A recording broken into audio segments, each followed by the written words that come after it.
The following video is a recording of a webinar that was broadcast on the 15th of January 2026. I have edited the front end of the video and the Q&A section of the video, but I hope you enjoy it, and if you need to contact me, my details are at the end of the video. Thank you very much, and I hope you enjoy it. Welcome to Board Imperatives on Digital Security and why you desperately need them. This is really the docket for this particular session. I want to cover off just a few things about the current status of digital security. Then I want to cover off very briefly the 6 imperatives, the organisational essentials, using the imperatives. Then I want to go through my expanded and holistic digital security framework. We'll summarise it, then we'll open it up to questions and answers. So there's a lot to get through here, so bear with me and we'll see how we go. All right. In terms of the current outlook, there is an enormous amount of activity going on and a lot of information out there, some of it contradictory, some of it very focused on a very small segment of the market. But there is a group called Cyber Ventures who have some particularly interesting information. They believe that in 2025, that the cost, if we aggregate the cost of cybercrime over the world, then the current cost this year will be $10.5 trillion US, which is third behind the GDP of the US and China. Not only that, it's actually growing at 15%.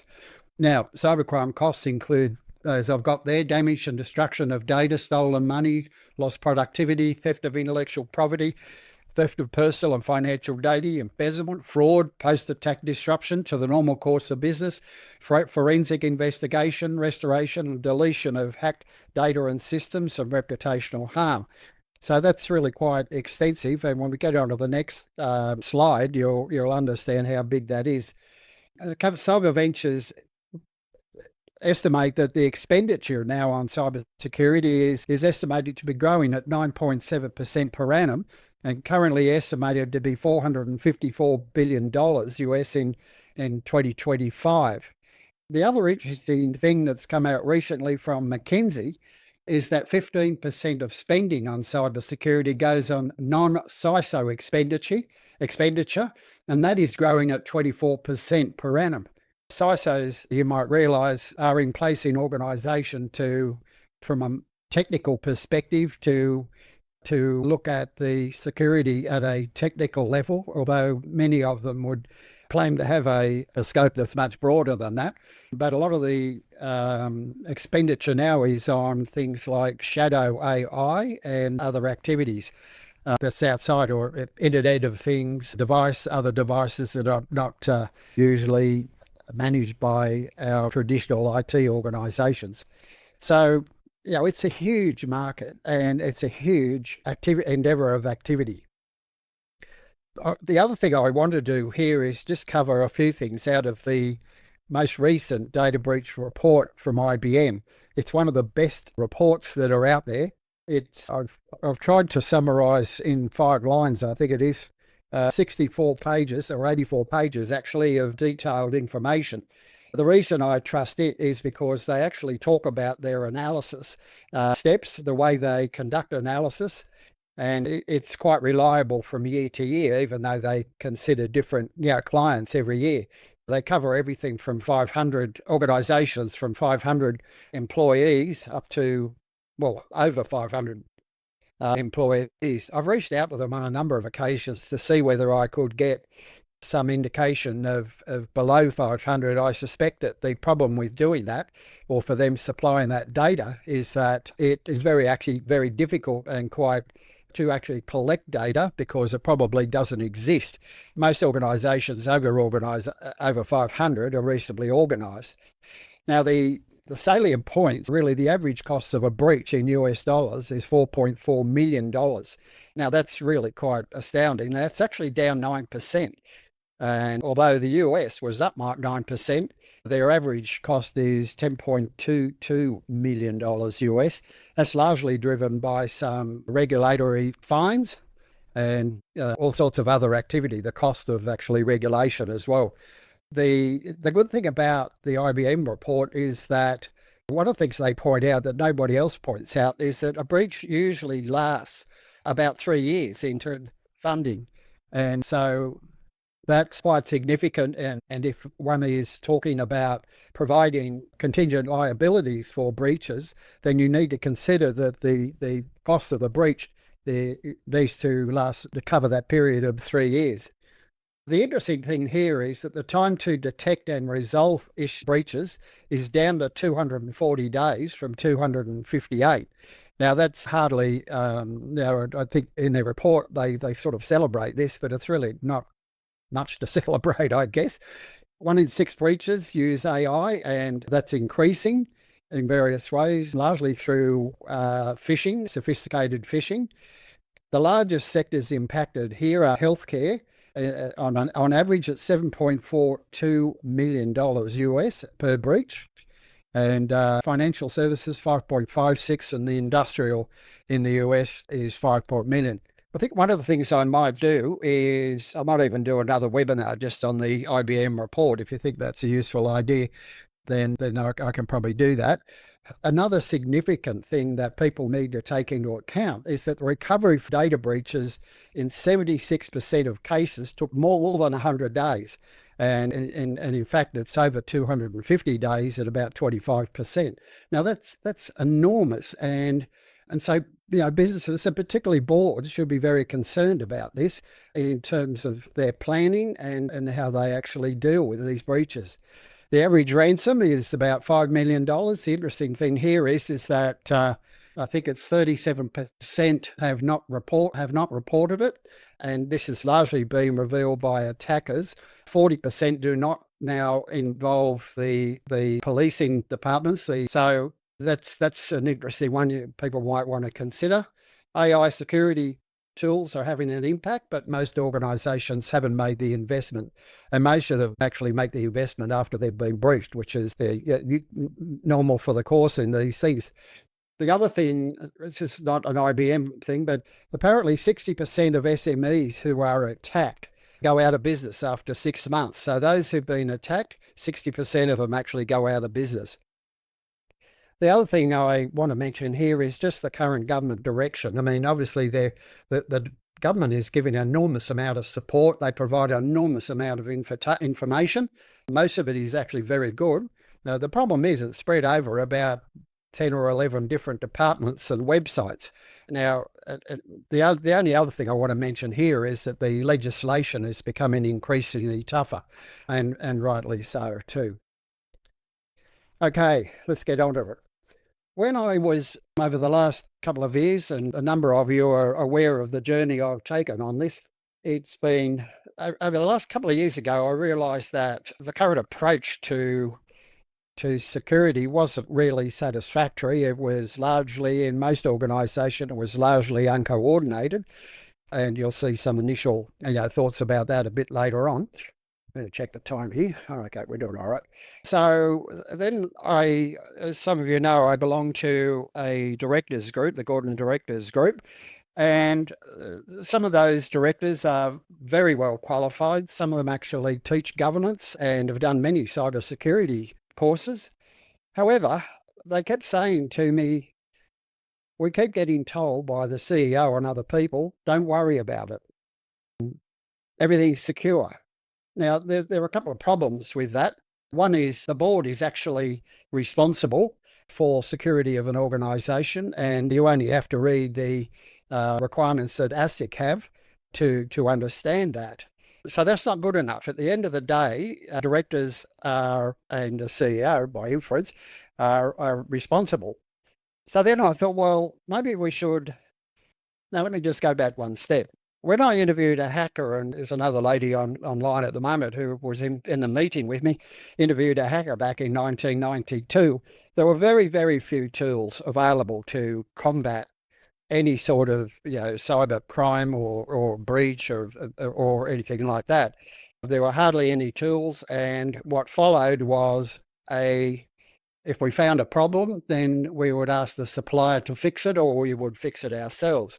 And that process is still in place. It's basically playing whack-a-mole. So we discover a a hole and we fix it up and we move on to the next one. And that's basically how we still approach the subject today. And it's the sort of information that's haphazard because, in 1 month the focus might be on ransomware, and the next month it might be network security. It might be on, so it's all hit and miss. Now, while we are getting, it's like fixing potholes in a road. And while we're getting better at fixing potholes and we're getting better at building roads, we still create potholes. They're never going to go away. And that's very similar to what we're encountering here in the world of digital security. So then I started to think, well, rather than tell them what we're doing, rather than tell the board what we are doing, and while that is important, but what's the context of what they want to know? Maybe we should ask them what their requirements are and what their needs are. So I've come up with this, and I've reviewed that with quite a number of people, a number of directors, including the Board and Directors group. And I think it covers the whole space. And the first thing is, of course, people. Boards have a direct responsibility to people. It's a health and safety issue. It's also a privacy issue, all sorts of stuff. So what measures are in place to protect the people who make up staff, visitors, and the public, including the protection and maintenance of industrial other equipment? So that also includes, because a lot of equipment now is, even surveillance equipment and safety equipment, is digitally based. And we need to ensure that that equipment is functioning at all times. But we need to ensure the health and safety of people. The second one is availability. What security measures should be in place and maintained to ensure the continuing availability of business operations? Now, that's surely an important aspect and probably where most of our focus actually goes in terms of security, and as it should be. The third one is survivability. In the instance of a major disruption to normal operations, the security of resources required for the organisation to survive and be brought back to normal operations as efficiently as possible. Now, I believe this is actually probably the second most important imperative. There have been a number of major incidents and events where organisations haven't been able to recover for various reasons, and some have gone broke because they can't recover properly. When we look at the NotPetya breach back in 2017 and 18, it beggars belief that organisations like Maersk and Merck and Dome could have worldwide outages and they couldn't recover. They had to, their backups were corrupt, and they could not, they had to actually restore their systems from scratch. In the case of Maersk, their phone system went down as well, and they couldn't use their mobile phones either. So they had to actually use Facebook and a whole bunch of other things once they got access to the internet, but that's another story. In the case of Lincoln College, which was a liberal arts college in the US that's been around for 150 years, they got hit by a ransomware breach. They paid it, but it still took 2 months to get the systems back up. Anybody involved in IT know that restoring systems is never easy. They never go back the way they were. There's always something that's a little bit different. And in this case, once they lost their ability to know where the organisation was for the coming year. When they restored the system, they suddenly realised that they couldn't survive, and they closed the college down after 150 years of operation 1 month later. Now, that's pretty significant. So I believe that a lot more effort needs to go into this survivability. This is more than disaster recovery. It's more than, BCPs. So we need to take a fresh look at that. And BCPs, in my view, are largely, usually when I've been in an organisation, they've had one on the desk. I've had a quick look at it, and usually it's out of date and wouldn't work. And they take a lot of work to actually get up to scratch and keep them current. All right, the next three: reputation. Strategies and actions to protect the reputation of the organisation when a major security event such as a major data breach or disruption to infrastructure or service occurs. This is increasingly, well, it has been for some time, but some people are just waking up to it, that your reputation is on the line when you get breached and it becomes public. Boards really need to get involved in this. and be able to take the front on communication with their stakeholders and the public and the media, and to try and manage that. We are all aware of the impact of the Medibank and Optus events in Australia, where they actually lost significant number of customers. And so that's an important one. The compliance, how well does the organisation comply with laws, regulations and recommendations from government and industry groups, and including internal policies? Now, there's a lot here, and we need to pay a little bit more attention to some of this. In Finland recently, probably about a year ago now, I think, the managing director of a firm was given a suspended 3-month jail term for GDPR. Sorry, the words escape me. But I haven't, for miscompliance, really, non-compliance rather, with GDPR. And interestingly, they were also pursuing 4 technical programmers for gross negligence because of their non-compliance with GDPR as well. So that is a concern. I'm not sure that no IT group that I know of has actually had any lectures in negligence. I was fortunate in my engineering career to have a lecture on negligence from one of my senior engineers a couple of weeks after I started, after graduation, but that's another story. But we need to really upskill a lot of our IT groups about their IT knowledge of the law and their compliance requirements. The last one is risk assurance. I see a lot of boards do not want to know all the steps that you go through to mitigate risk. What they do want to know is that you are pursuing active governance and that those measures are in place and being followed. They have enough to worry about without actually detail, and even though organisations like the AICD in a recent publication put forward that they need to understand whether in fact various processes are actually in place, I beg to differ. I think this is a job for the risk managers in organisations or amongst a number of people. So they're the 6 imperatives. Now, so we've now come to the point where we now understand what is of interest to the board.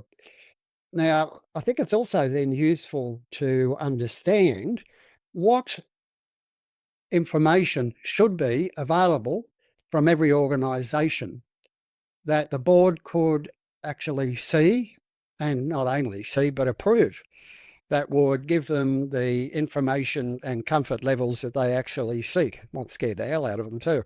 But anyway, so, and the first one is a security risk profile. This is a high level thing, which actually talks about the impact of particular risks.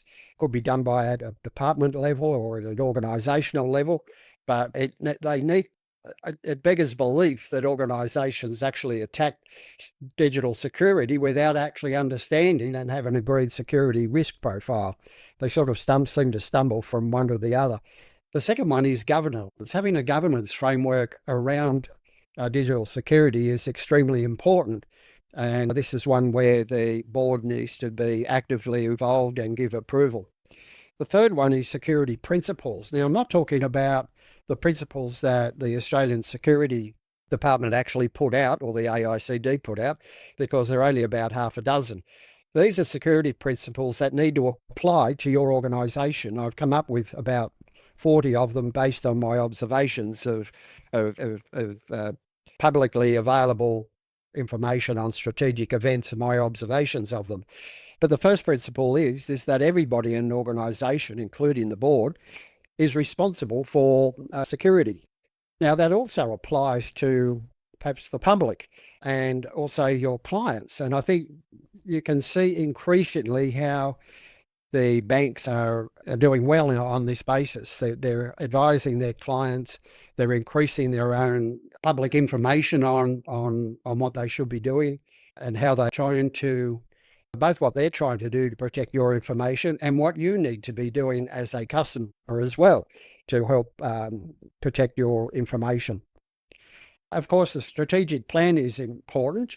Now, the 3 points I've actually just mentioned should be part of the strategic plan, but I've pulled them out because I think they need to be attacked first before you actually look at your strategic plan, which has a number of aspects to it. Obviously, strategic programs and projects, your operational plan, so what happens on a day-to-day basis, and also maintenance plan. How do we keep our security that we have in place, up to date?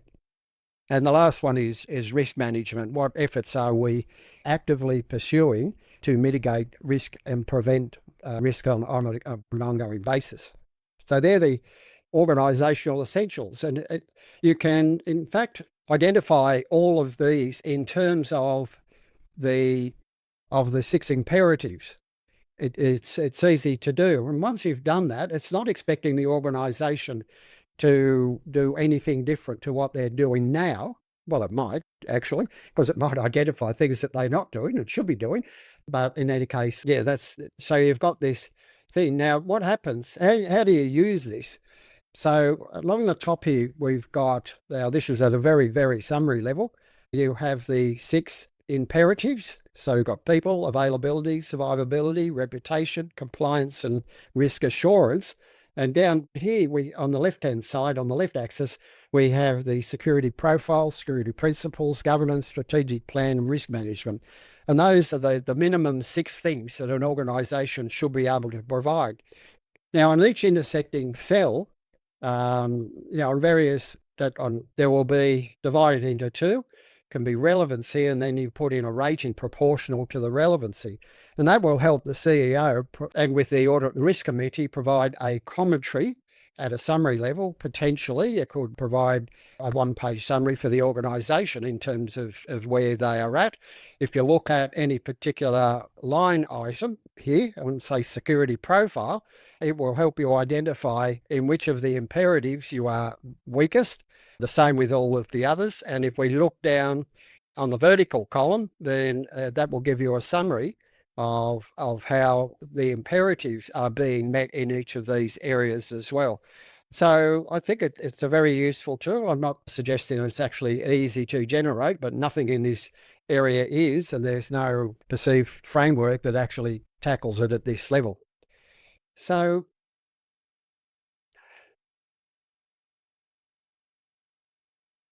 when I started out on this, as one of you know, or a couple of you know actually, I was focusing on these 3 areas here: governance, security, operations, security, operation, incident response and mitigation and recovery.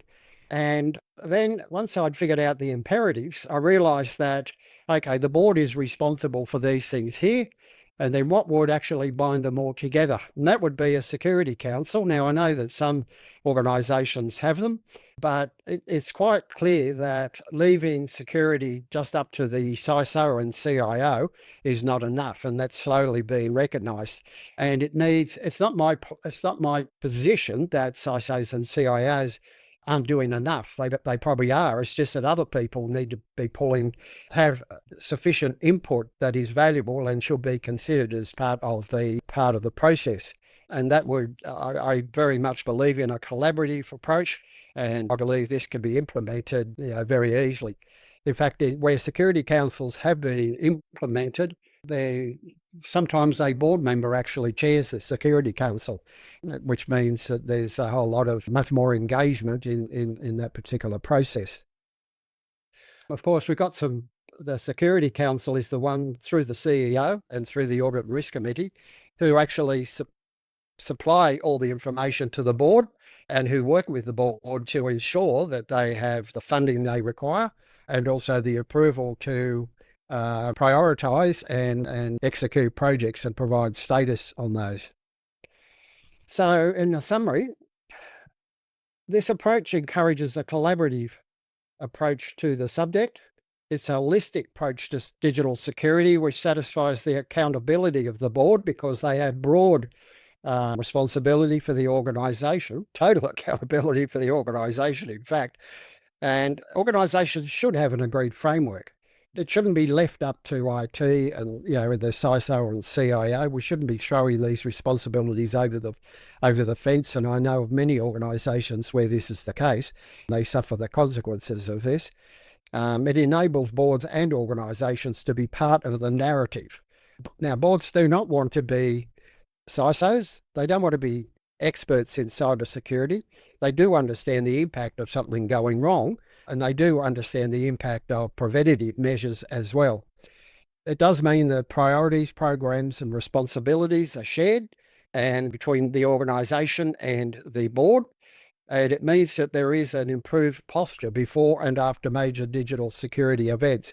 I attended a webinar the other day on preventative postures, and I agree that that's extremely important. And there is evidence to show that the more preventative measures are put in place, the better the survival of the organisation, and the reduction in terms of the total time that people are down. It reduces the time to discover. It also reduces the time to recover and get back online. Now, somebody's going to ask, well, maybe the framework applies to every size organisation. Now, it might all come down to one page. One of the things that concerns me here is a lot of recommendations are particularly not-for-profit organisations, also NFPs and small business, that they automatically are restricted by resources, and therefore they're recommended that they comply with the Essential 8 and a few other minimal sort of events. What's struck me was that this is not the place to start. It seems to me that the place to start is with the risk profile. If you compare, say, a hairdresser with, say, 10 people with a legal firm of 10 people, the risk that applies to both organisations is quite different. And the legal firm has much more information that is private and needs to be protected, and legally protected as well, not just to individuals. I also have a client who has no revenue, is basically running a mining exploration company and making some quite good discoveries, I think, from what I can gather. But they have one employee, well, two employees actually, the managing director and the exploration manager. Now, the thing is that they subject to some very vigorous disclosure regulations under ASIC and the ASX, etc. Now, if they get that wrong, if that data disappears, then they're really at risk of very high fines, etc. So, I think the thing we need to, and for them, probably everything can probably summarise on about 2 or 3 pages from what I know, but it doesn't have to be a book and a half. One would expect larger organisations, and know a guy in the insurance game who was telling me a couple of weeks ago that he said he can't believe how much they're spending on cybersecurity. And I guess they're willing to spend that, and they have a very large amount of resource applied to that particular thing. So that's all I've got at this stage. So I've got time for a few questions. And thank you for viewing this video. I really appreciate it. Please leave your remarks below. I would look forward to your comments. If you would like to contact me about an assessment of how your board and organisation work together on digital security, please contact me at the details listed on the screen. And for now, thank you and goodbye until next one.